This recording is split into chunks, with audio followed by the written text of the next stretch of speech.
Hey, it's Sarah. I wanted to take a few minutes to do a quick video blog before I go to work. Now, I have to tell you, I'm really excited to make an announcement, which leads to me to why I'm going to be doing video blogs more often than written posts. But I am so excited to be able to tell you that I'm in the process of writing a book. It's called Stress Point: Thriving Through Your 20s in a Decade of Drama. And the reason why I'll be doing more video blogs than writing written posts is because my brain can only handle so many hours of writing, and I love to talk. So this is an easy and fun way for me to connect with you, my blog readers or watchers. And so this way I can stay connected while I'm writing my book. My manuscript is due January 7th, and the book will come out next summer. So, summer of 2012. So, I'm totally thrilled to be writing this book. It's been something I've been working on for 2 years, trying to get it published. And my wonderful publisher, Thomas Nelson, uh, joined in with me on the journey and allowed me to publish this book with them. So, this leads me to another topic that I really wanted to address. One of my chapters in the book that I just finished writing was on the stress point. I call them stress points. They're life issues that most 20 somethings deal with: money, dating, career. And one of the stress points or life issues is friends and family. And I just finished up that chapter on friends and family. And it just so happened that my friend on Twitter, her name's Hannah, sent me a tweet back when I asked for suggestions for some blog posts. I was coming up dry on topics, and my friend Hannah said, I want to read something on how and where to find great friends, strong friends. It was easy at 18, and just a few years later, it's hard. So I thought this was a perfect opportunity after just coming off of writing that chapter. I thought I'd share just some tips because it is hard to find friends when you're in your 20s, when we're so busy working and we're so busy just trying to make it through the day, make it through the week, make it to Friday, that it's hard to connect with good friends. Now, what I would suggest is the first and tried and true way is really start in your church and see if there's some other women's groups or girls that get together regularly and start to connect that way.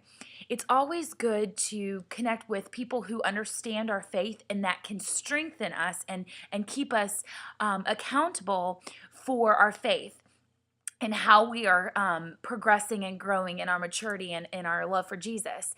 So, although we don't want to stay in that church bubble, I call it a churchy bubble, which is a great bubble, but we don't want to stay in that bubble. We want to go out into the world around us, into our culture, into our town around us, and make friends there so that we are not stuck in this one bubble of everybody knows Jesus, everybody loves Jesus, but the world around us doesn't.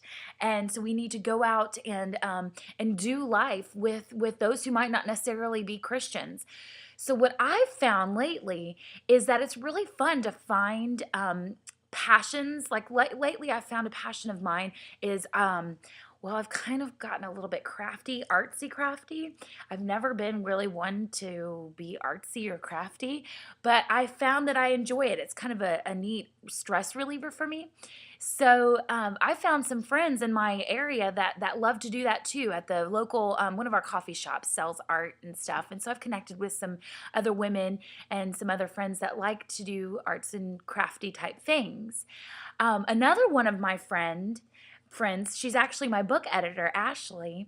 She has a passion for singing, and she found a group in her area. She lives in Nashville, and she found a group of women that do chorus and do different types of productions where they get together, they work really hard, and they hang out and rehearse and then they do musical productions. And so she's found other people that have the same passion as she does, and then that's they grow together that way, and they that she's found some good friends that way. So that's just a few suggestions. One more thing that I did want to add is that it takes being a friend to have friends. I hope that makes sense. We have to put our effort out there. People, just like we are so busy in our lives, other people are so busy in their lives focusing on what they've got to do to get through to Friday and get through the week. We've got to put ourselves out there. So sometimes it takes getting out of our comfort zone and making a phone call to that friend or introducing ourselves to a group of people and putting ourselves out there. We have to make the effort. Sometimes we get hurt. Sometimes people don't reciprocate. But if we don't put ourselves out there, we won't ever find the joy of sharing passions and sharing different interests with friends.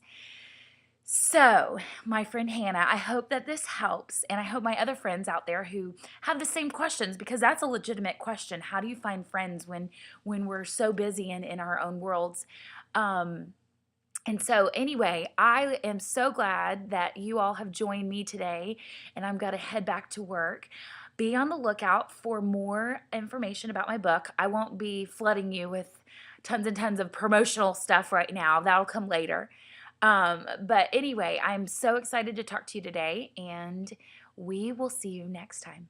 Have a great day wherever you are. Bye.